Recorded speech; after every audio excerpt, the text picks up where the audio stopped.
नाज़रीन, मोहिनी की एक गलती जिसका खमियाजा अब मुस्कान को भुगतना पड़ेगा। मोहिनी का बाप जिसे इस बात का अंदाजा ही नहीं था कि इसकी बेटी मोहिनी जिससे वो बेइंतहा मोहब्बत करता है, जिसके सामने वो मुस्कान और इसकी माँ को बिल्कुल भी अहमियत नहीं देता और इन्हें यही जताने की कोशिश करता है कि इसने सिर्फ और सिर्फ समीना बेगम से शादी भी इसीलिए की क्योंकि वो नहीं चाहता था कि इसकी बेटी के सर पर माँ का साया ना हो, और इसने मुस्कान को भी सहारा इसीलिए दिया। वही मोहिनी अपने बाप की इज्जत दांव पर लगाने वाली है। एक तरफ मोहिनी की बारात घर आ जाती है तो दूसरी तरफ मुस्कान की मंगनी होती है। मोहिनी जो पहले ही इरादा कर चुकी होती है कि वो अयान के साथ शादी से इनकार कर देगी क्योंकि ज़ारून इसे इस बात का एहसास दिला देता है कि अयान तुम्हारे काबिल नहीं। इसलिए जैसे ही बारात घर आती है और मोहिनी से निकाह का पूछता है कि क्या तुम अयान से निकाह के लिए राजी हो, तो मोहिनी इनकार कर देती है। यही वो बात होती है जिसकी वजह से मोहिनी के बाप को काफी परेशानी का सामना करना पड़ता है। वो मोहिनी को समझाने की कोशिश करता है और इसे एहसास दिलाता है कि तुम्हारी वजह से मेरी इज्जत बर्बाद हो जाएगी, भरी महफिल में मैं रुस्वा हो जाऊंगा, खुदारा मुझ पर रहम खाओ और शादी के लिए हाँ कर दो। लेकिन मोहिनी अपने बाप की मिन्नतों पर तरस नहीं खाती, जिसकी वजह से मजबूरन इसे समीना बेगम से कहना पड़ता है कि हम अयान के साथ मुस्कान का निकाह कर देंगे। मिर्जा साहब और सादिया बेगम के सामने बाबर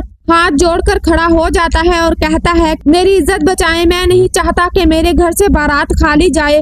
अगर ऐसा हुआ तो फिर मेरी बेटियों का मुस्तकबिल खराब हो जाएगा। मोहिनी जिससे मेरे हालात पर बिल्कुल भी तरस नहीं आ रहा, मैं चाहता हूँ कि आप मुस्कान और अयान का निकाह कर दें। सादिया बेगम जो पहले ही नरम दिल खातून है, वो अपने बेटे अयान को समझाने की कोशिश करेगी कि तुमने मोहिनी से मोहब्बत की लेकिन इसने तुम्हें बिल्कुल भी अपनी मोहब्बत के काबिल नहीं समझा, हमें रुस्वा कर दिया। मैं चाहती हूँ कि तुम मुस्कान से निकाह कर लो। अयान जो कि मजबूरन तैयार हो जाता है। मुस्कान और अयान का निकाह हो जाता है। मुस्कान जो कि ना चाहते हुए भी अयान के घर आ जाती है। इससे इस बात का अंदाजा हो जाता है कि अयान के घर में किन मुश्किलात का सामना करना पड़ेगा, लेकिन मजबूरन वो अपने बाप की इज्जत बचाने के लिए अयान के साथ निकाह करके इसके घर आ जाती है। अयान जैसे ही कमरे में दाखिल होता है तो वो मुस्कान को जलील करके धक्के देकर कमरे से बाहर निकाल देता है और इसे कहता है, एक बहन ने मुझे धोखा दिया, मुझसे मोहब्बत की और बाद में मुकर गई, और एक ने धोखे से मुझसे शादी कर ली। तुम दोनों बहनें एक जैसी हो, इसीलिए मैं नहीं चाहता कि तुम मेरे साथ रहो और बहुत जल्द मैं तुम्हें इस रिश्ते से आजाद कर दूंगा क्योंकि मैं तुमसे शादी नहीं करना चाहता।